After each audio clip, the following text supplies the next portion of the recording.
And now for something completely different. I'm going to discuss creative benefits of reamping. Traditionally, reamping is used by guitarists to take their dry recorded signal and enhance it by sending it back out to their amplifier. The amplifier would be placed in a studio, an isolation booth, or other space, and is mic'd and re-recorded to a desired taste.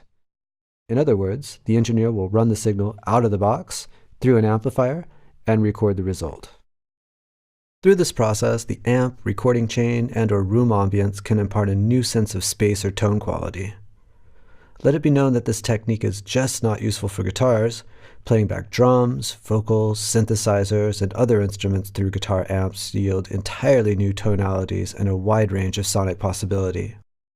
When it comes to reamping, if you're playing sound out through speakers or studio monitors, you're good to go as is. Set up your mics and start recording.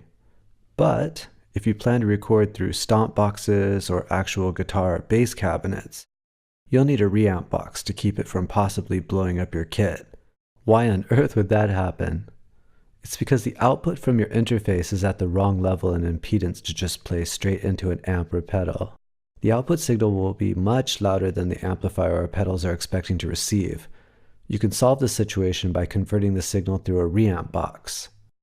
The Radial Pro RPM is a popular option and costs around $100.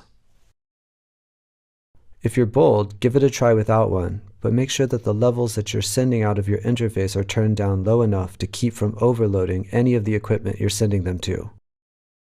Back at the Stuzzy headquarters, we hooked up a small amplifier and placed it in a long concrete hallway. We reamped and recorded an electronic drone and some sound effects that I synthesized earlier. The results were evocative and the sounds took on a distant, eerie quality of the bunker itself, a reminiscent, reverberant reflection of all the tortured souls that had resided there.